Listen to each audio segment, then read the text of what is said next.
This is my buddy Deckard, and this is Deckard's roadmap to success, and you're getting a whole lot of treats, buddy. Now, remember, for this, I can get him to look wherever I want. So you're doing the exercise in the video above. We want him looking in that direction at that dog. Sometimes it's helpful to have somebody else here being like, nope, you don't got it. After a while, you get used to it, and I can get him pointed right at the camera. All right, so let me see. This is an unusual session. We went in kind of a weird order, so I'm going to recreate it.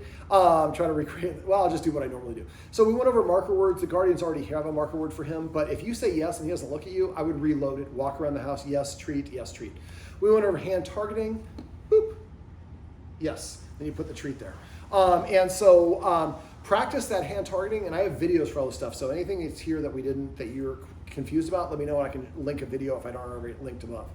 All right, one of the things I'd recommend you guys do, come up with a list of the official command cues for Deckard. Is it come? Is it here? Is it come here? Is it over here? Is it dog's name? It can be any of those. There's nothing wrong with any of those. But if he has to remember 10 different cues, it makes it 10 times as hard for him. So come up with a list of the official cues, come, sit, down, whatever it is. And then if your partner is using the wrong word, you could say vocabulary, they say come. And it just helps consolidate for him. Now, is this important? All these little things that can add to a little bit of stress for the dog can contribute to dog reactivity and other issues. So we're working with a future amazing human psychologist here. And so what you do is you look at all these little things and help the person overcome those little things, and they get better. And those little things can become big things and help the person feel more secure and confident. Yes. And after a while, then they kind of just, that confidence really can insulate from a lot of problems, and it can help the dog not feel so insecure, so I don't need to react to the other dog. Is that right? Okay, so we also went over celebrating and what I call manners. Now, these are two of the easiest things that you can do that have the biggest impact on a dog. Sit. So he didn't do what I want. So remember, half of all learning is not being rewarded when you don't do the thing we want. Now, when he figures out to SIT on his own, I'm going to say fetch and throw it like that. So normally I would wait for him to do it on my cue, but right there, if we're first learning it, I don't have a problem with telling him what I want him to do and just waiting him out a little bit. All right, so let me see. Yeah, we're gonna do two things here. So this is squeaky. Is going to make your parents a little bit annoyed watching the video we're filming. So I'm going to distract you with Cookie in the corner and throw the ball over there. Find it. There we go. Find it. Or hunt, I think is the word we came up with, you guys. All right, so let me see. So the more that we celebrate desired behavior, so he sits, we pet him. Say yes and pet him. He lays down, yes and pet him. Eye contact. Anything that's desirable, brings you a toy, drops the toy, eats his food, whatever it is, poops outside, yes, pet him or give him a treat. If you see your partner is not paying attention, like right now, somebody say, celebrate, and I go, yes, and just pet him. Remember to pet him under the chest, under the chin, under the two shoulders, don't pet him over the head. And so after a while, he'll start coming and sitting to ask for attention. Now that's celebrate, so that's rewarding him when he does things that we want. If he comes up and he's nudging me or he's barking at me or he's demanding attention, remember, anything your dog is doing before you give him attention is what you're specifically rewarding. Dogs get in the trash and you say no, you're rewarding your dog for getting in the trash or putting their nose in the bag or jumping up on the guest or any of those other things. Celebrating is how you counter that. But it only works if you get in the habit of doing it. So right here, he's coming towards me, yes. After a while, you won't even think about doing it. You'll just do it like that and continue your conversation. It takes about 2.5 months or 66 days for the myelin sheath to develop in, if I say that properly, in humans. And dogs is about the same thing. Once he gets in a habit, he's more likely to continue that, whether it's desired or undesired. So let's celebrate the things that he does, yes, so that he starts doing those to ask for attention instead of things we don't want. Now, manners is the other way. So if he's nudging me for attention or barking and demanding, I'm going to tell him, sit, yes, and then I'm going to pet him. And then I pet him as much or as little as I want. Now, if he does it again, he's probably saying he needs some exercise. He's given a lot of indications that he needs more exercise and mental stimulation. So we're going to get to that in a sec. But right now, I want you guys to focus on petting him when he does the things that you want without asking him to do it. And when he does things you don't want, redirecting him to something you do. And if he does it, the one and only time you say it, say your mark word and pet him. If he does it multiple times, take him out for a walk. Now, we talked about exercise. So exercise is great, but if we only do exercise, the dog gets stronger and has more endurance, and they need to get more exercise to drain that energy. So I like to have a balance between mental stimulation and physical exercise. Fetch, pulling you on a skateboard, tug of war, Those are carrying the extra pouch with weight. Those are physical exercise options, which are really important. Sniff walks is kind of a hybrid between the two of them. You're combining the sniff with the walk. Remember, let him sniff as much as he wants, as long as it's safe to do so. And once a block, pull out 5 treats and do hunt, yes, hunt, yes. Do that 5 of those for no reason when there's no dogs around. You need to get in the habit of doing it. That way, when another dog comes and you're doing this, he doesn't even care. He's not even thinking about there's another dog. This is the game that my humans play on me. All right, so we also talked about mental stimulation, feeding out of a snuffle mat. I believe the Guardian's going to order a different one. The one that I like is the Runda. Feeding him out of an Omega Paw Tricky Trainer treat ball. There are other puzzles, like I said, that one that like the green hexagon. Thank you, buddy. And that could be a way of just saying I love you. But the hexagon where we can roll that up and put a treat in there on the fabric, that's a great one. But again, Google DIY enrichment. There's Facebook groups with so many options that are cheap and free and will keep him mentally occupied. Remember, it's a herding breed. He's got a lot of energy. So let me see. We can also use that wobble for feeding him. I would rotate between the snuffle mat, the Sir Wobble Lot, the Omega Paw treat ball, and so that he's just kind of getting that variety and it doesn't get bored. I try to avoid the ones that are puzzles because after a while, dogs that are smart like him, they're just going to go and lick up all the treats. So it's not much of a challenge. I like balls or things that roll because it always rolls a little bit differently. Now we can use exercise yes to help him. So remember for fetch, sit, fetch, quietly pull out a treat,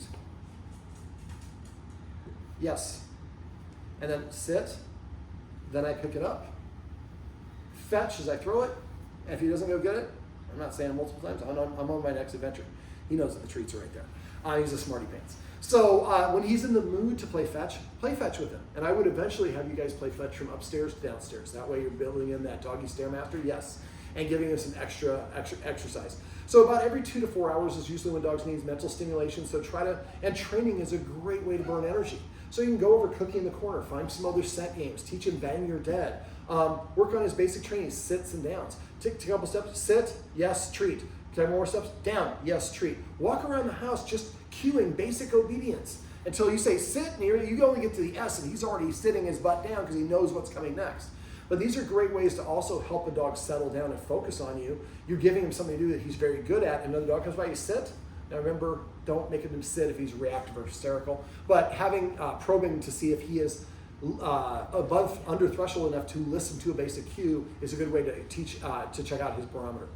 We went over that lesson on consent. So remember, when you're petting him, pet here, here, here, here.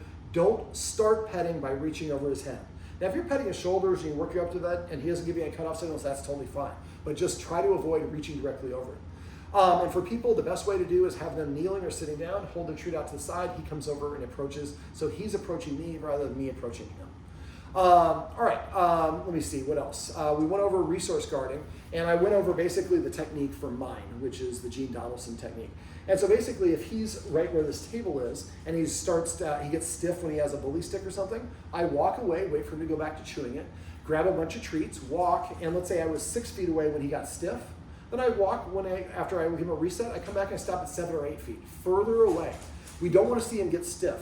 Body language. So for cutoff signals, ducking the head, turning away, lowering the head, ears rotating back, refusing to look at you, refusing to come to you. Licking the lips can be a sign of stress. Baring the teeth is a pretty obvious cutoff signal. If you're messing with their paws, they pull their paw away, that's a cutoff signal as well. If you go to pet them and they walk away, cutoff signal. The more that we listen to his cutoff signals, the more secure and confident he gets with us. Now, in addition to that, sorry, I get a lot of crazy stuff coming on my phone.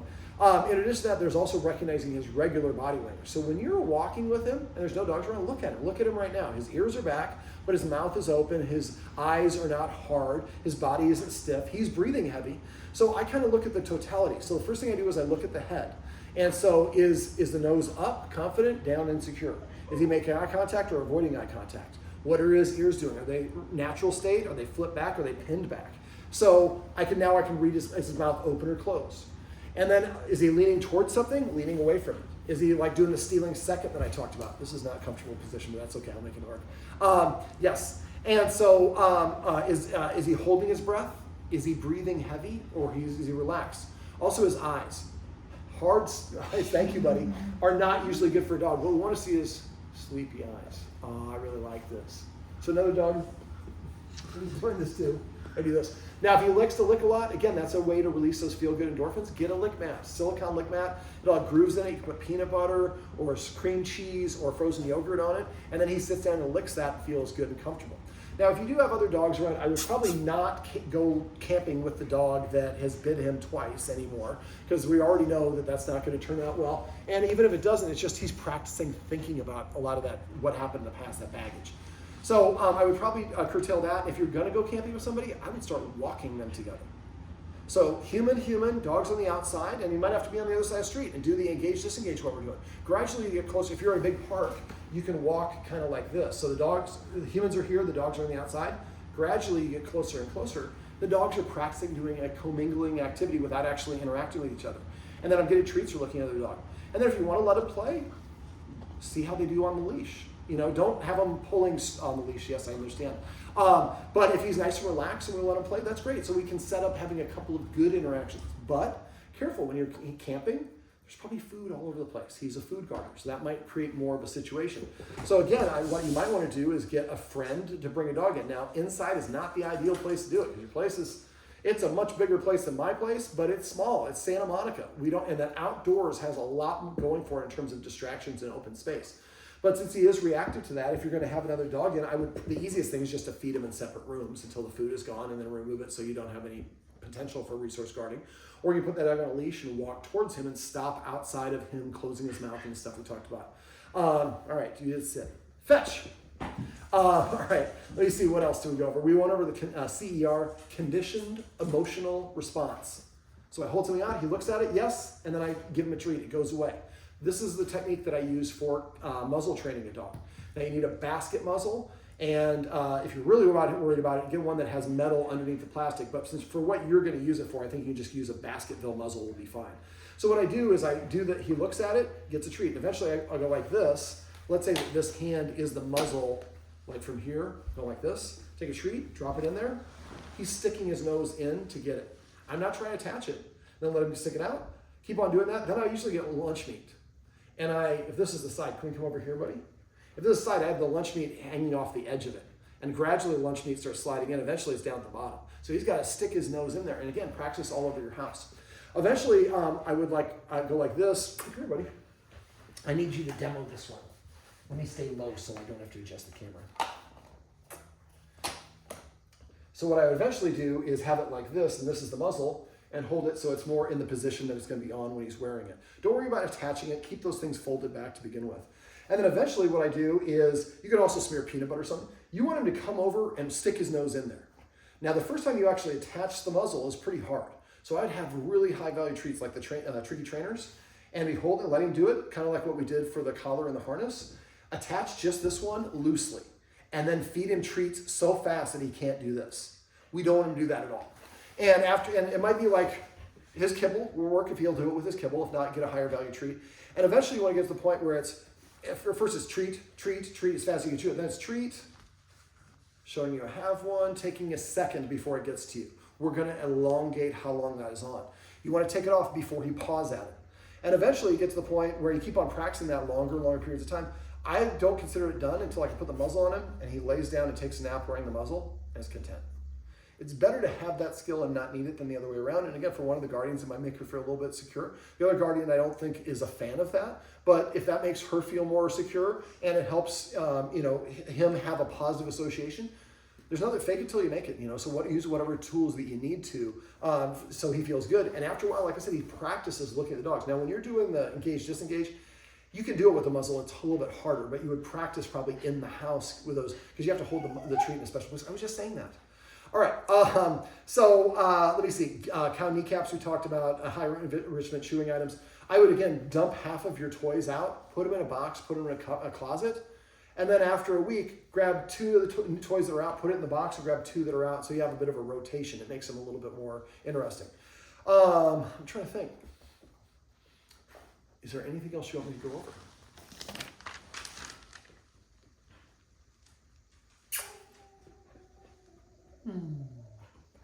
Don't be afraid to use exercise before you practice the engage, disengage, or take them on walks.